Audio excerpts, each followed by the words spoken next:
Sir YouTube channels అన్నీ కూడా ban అవ్వబోతున్నాయంటూ ఒక వార్త సోషల్ మీడియాలో ప్రచారంలో ఉంది సార్. అంటే కొత్త బ్రాడ్‌కాస్ట్ బిల్ ప్రవేశపెట్టబోతున్నారు.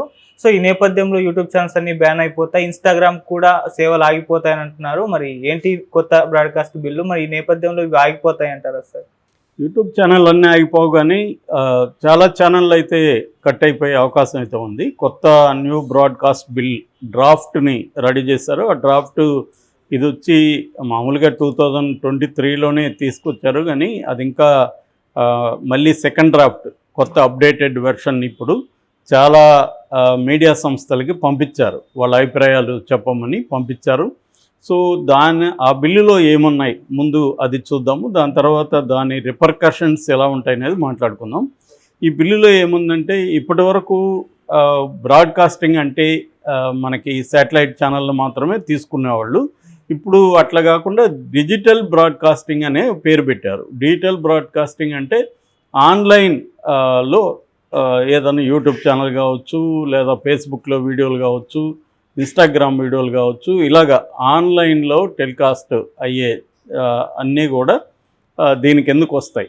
అట్లాగే ఇదే కాకుండా వ్లాగర్స్ ఉంటారు కదా, సపరేట్గా వ్లాగర్స్ కావచ్చు, బ్లాగర్స్ కావచ్చు, వెబ్ మ్యాగజైన్లు కావచ్చు, పాడ్కాస్ట్ కావచ్చు, ఏదైనా ఈ మన సోషల్ మీడియాలో కానీ యూట్యూబ్లో కానీ వీటిలో అన్నిట్లో ఆన్లైన్ ప్లాట్ఫామ్స్లో అన్నిట్లో ఉన్న ఆల్ మీడియం ఇవి అన్నీ కూడా ఈ బిల్లు కిందకు వస్తాయి. సో ఇప్పటి వరకు వీటి మీద రెస్ట్రిక్షన్స్ లేవు. ఇప్పుడు మనం యూట్యూబ్ ఛానల్ పెట్టాలనుకో ఎవరు పర్మిషన్ అవసరం లేదు. మనం డైరెక్ట్గా మెయిల్ ఐడితో యూట్యూబ్ ఛానల్ పెట్టేయచ్చు. సో ఇప్పుడు ఇంక మీదట ఈ బిల్లు వచ్చిన తర్వాత అలా ఉండదు. ఈ బిల్లు వచ్చిన తర్వాత ప్రతి యూట్యూబ్ ఛానల్ పెట్టాలంటే ముందుగా రిజిస్ట్రేషన్ చేసుకోవాలి. Information and broadcasting ministry of information and broadcasting దగ్గర రిజిస్ట్రేషన్ చేసుకోవాలి మనం ఏం పెడుతున్నాం అనేది. అట్లాగే దీని మీద కంటెంట్ మీద కూడా నిఘా ఉంటుంది. అంటే 3 టైర్ మెకానిజాన్ని ఈ బిల్లు చెప్తుంది. 3 టైర్ మెకానిజం అంటే ఫస్ట్ది సెల్ఫ్ రెగ్యులేటరీ బాడీ ఏర్పడుతుంది. ఇప్పుడు news media for example news media print media ఉంది. ప్రింట్ మీడియాకి సెల్ఫ్ రెగ్యులేటరీ బాడీస్ ఉన్నాయి. అట్లాగా డిజిటల్ మీడియాకి కూడా సెల్ఫ్ రెగ్యులేటరీ బాడీ ఏర్పాటు చేసుకోవాలి. కంటెంట్ని అది ఎప్పటికప్పుడు ఓకే చేసుకుంటూ ఉండాలి, కంటెంట్ని పరిశీలిస్తూ ఉండాలి. సో ఈ బాడీకి అయ్యే ఖర్చుల్ని ఈ ఛానల్లే భరించాలి. అంటే మనం ఇప్పుడు మన రెడ్ ఛానల్ ఉంది, రెడ్ టీవీ ఈ బాడీకి కొంత డబ్బులు పే చేయాల్సి ఉంటుంది. సో ఇది సెల్ఫ్ రెగ్యులేటరీ బాడీ. గ్రీవెన్సెస్ ఏమన్నా ఉంటే కూడా దీనికి చెప్పుకోవాలి మనం. దీని తర్వాత ఈ ఒక ఎవరికి వాళ్ళు సెల్ఫ్ రెగ్యులేషన్ చేసుకోవాలి. మళ్ళీ అంటే నీ కంటెంట్ కరెక్ట్గా ఉందా లేదా అనేది కూడా చూసుకోవాలి. ఒకవేళ మన మీద ఏదన్నా కంప్లైంట్లు వెళ్తే కంప్లైంట్లు మన మీద చర్య తీసుకునే అధికారం ఉంటుంది. సివిల్ అండ్ క్రిమినల్ అరెస్టులు చేసే అవకాశం కూడా ఈ బిల్ల కింద ఉంటుంది. అట్లాగే ఒక కౌన్సిల్ పెడుతున్నారు, బ్రాడ్కాస్ట్ అడ్వైజరీ కౌన్సిల్ అనేది. అది గవర్నమెంట్ బాడీ. అది కూడా నిఘా పెడుతుంది, కంటెంట్ చూస్తుంది. సో ఇష్టం వచ్చిన కంటెంట్ పెట్టడానికి లేదు. సో అన్నిటికీ రూల్స్ రెగ్యులేషన్స్ ఉంటాయి. తర్వాత ఈ కంటెంట్ నిఘా కమిటీ ఏదైతే ఉందో ఈ కమిటీలో విమెన్ ఆర్గనైజేషన్స్ ఉంటారు, తర్వాత ట్రైబల్ ఆర్గనైజేషన్స్ ఉంటారు. డిఫరెంట్ ఫీల్డ్స్లో నుంచి వాళ్ళని తీసుకుంటారు. వాళ్ళు నిరంతరం దీని మీద నిఘా పెట్టి చూస్తుంటారు. ఎక్కడన్నా ఏదన్నా జరిగితే మాత్రం వాళ్ళు కంప్లైంట్ చేసి ఈ అడ్వైజర్ బోర్డుకి కంప్లైంట్ చేస్తారు. ఇది బేసిక్గా 3 టైర్ స్ట్రక్చర్ అనమాట. సో దీంట్లో అంటే ఏ ఛానల్స్కి వర్తిస్తుంది అంటే మానిటైజేషన్ వచ్చిన అన్ని ఛానల్కి వర్తిస్తుంది. నీకు 5,000 ఉన్నా, సబ్స్క్రైబర్లు 1000 ఉన్నా, మామూలుగా యూట్యూబ్కి అయితే మానిటైజేషన్కి ఏముండాలి రిక్వైర్మెంట్ 1000 మంది సబ్స్క్రైబర్లు ఉండాలి, 4,000 గంటలు వాచ్ అవర్స్ అంటారు, వాచ్ అవర్స్ ఉండాలి. ఇది వచ్చేసిన తర్వాత దీంట్లోకి వచ్చేస్తుంది, ఈ చట్టంలోకి ఈ ఛానల్ వెళ్ళిపోతుంది. సో ముందు అక్కడ రిజిస్ట్రేషన్ చేసుకోవాలి. ఓన్లీ యూట్యూబ్ ఛానల్లో మనకి మానిటైజేషన్ వచ్చిందని ఆనందించడానికి లేదు, మనం దాంట్లో చేసుకోవాలి. ఇందులో 2 రకాలుగా యూట్యూబ్ ఛానల్ని విభజించారు. ఒకటేమో న్యూస్, వ్యూస్, అనాలిసిస్ ఇవన్నీ ఒక విభాగంలోకి వస్తే, కంటెంట్ క్రియేషన్. ఇప్పుడు ఒక డాక్టర్ ఉన్నాడు, ఆయన ఏదో డెంటిస్ట్ అనుకో ఫర్ ఎగ్జాంపుల్, తన డెంటిస్ట్రీకి సంబంధించిన వీడియోస్ చేస్తాడు. లేదు ఇంకొక రైతు ఉన్నాడు, తన అగ్రికల్చర్కి సంబంధించిన వీడియోలు చేస్తాడు. అది కంటెంట్ క్రియేషన్. అవన్నీ ఓటీటీ ప్లాట్ఫామ్స్కి ఏ చట్టాలు అయితే వర్తిస్తాయో కంటెంట్ క్రియేషన్ ఉన్న వీడియోస్కి ఉన్న వెబ్సైట్లకి ఆ చట్టం వర్తిస్తుంది. So content creation, news broadcasting, ఈ 2 రకాలుగా బ్రాడ్గా విభజించారు. రెండిటికి కూడా ఈ చట్టం వర్తిస్తుంది. వీళ్ళందరూ కూడా నిఘాలో ఉంటారు. అంటే ఇష్టం వచ్చినట్టు చేయడానికి లేదు. ఈ చట్టం కింద శిక్షలు కూడా ఉంటాయి. అది ఇంకా కూడా ఫైనలైజ్ అవ్వాల్సి ఉంది. అట్లాగే విదేశాల్లో ఫర్ ఎగ్జాంపుల్ ధ్రువరాటి ఈ మధ్య వెరీ పాపులర్ అయ్యాడు. ఆయన జర్మనీలో ఉంటాడు.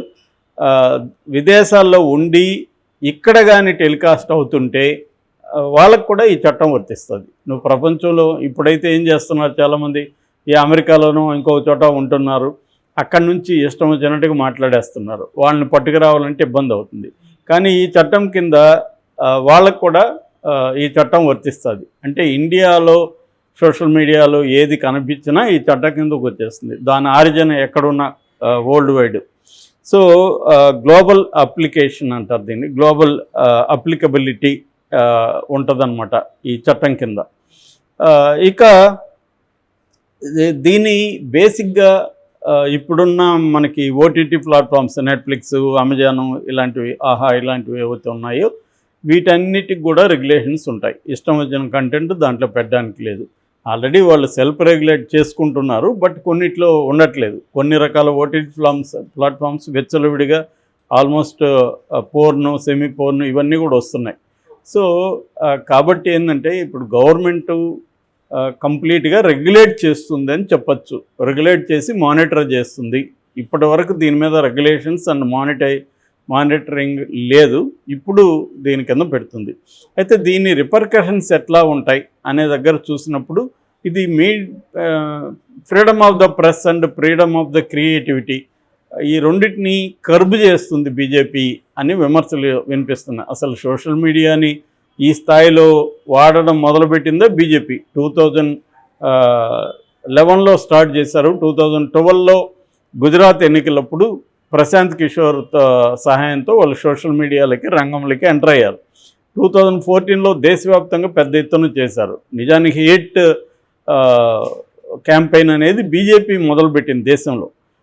అట్లాగే ఫాల్స్ వీడియోలు, ఫేక్ వీడియోల కల్చర్ని ఇవన్నీ చేసింది బీజేపీని. సో ఇప్పుడు వాళ్ళకి ఇబ్బంది మొదలైంది. ఫస్ట్ టైం యూట్యూబర్స్ ద్వారా బీజేపీ ఓడిపోవడానికి యూట్యూబర్స్ కూడా కారణం. అది international magazines like the economist లాంటివి కూడా అనలైజ్ చేశారు. నేను ఆల్రెడీ మన వీడియోలో ఒక దాంట్లో చెప్పాను కూడా.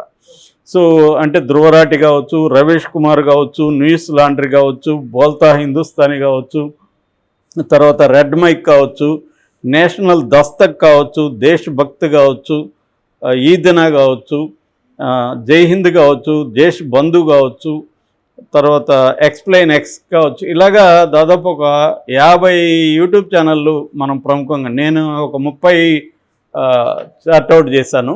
అలాగే ఒక 50 నుంచి 100 యూట్యూబ్ ఛానళ్ళు చాలా స్ట్రాంగ్గా, ముఖ్యంగా హిందీ బెల్ట్లో, బీహారు, ఉత్తరప్రదేశ్ ఈ బెల్ట్లో చాలా స్ట్రాంగ్గా వీళ్ళు మోడీకి యాంటీగా యూట్యూబ్ ఛానళ్ళు చాలా స్ట్రాంగ్గా అయినారు. వీళ్ళందరికీ లక్షల్లో వ్యూయర్షిప్ ఉన్నారు. వీళ్ళల్లో టాప్ అని చెప్తే మనకు ధ్రువరాటి అండ్ రవేష్ కుమార్, వీళ్ళిద్దరూ చాలా పెద్ద స్థాయిలో ఇన్ఫ్లుయెన్స్ చేయగలిగారు. సో అందువల్ల ఇప్పుడు యూట్యూబ్ ఛానల్ అంటే స్వతంత్రంగా ఎవరికి వాళ్ళు బీజేపీకి యాంటీగా మాట్లాడడం మొదలుపెట్టారు. మెయిన్ స్ట్రీమ్ ఛానల్ని, మీడియానంతా బీజేపీ కంట్రోల్ చేయగలిగింది. అదానీ, అంబానీ చేతులకి వెళ్ళిపోయినాయి మొత్తం. సో మెయిన్ స్ట్రీమ్ ఇదంతా కూడా కార్పొరేట్ చేతిలో ఉంది. కార్పొరేట్లు బీజేపీకి సపోర్ట్ చేస్తున్నారు.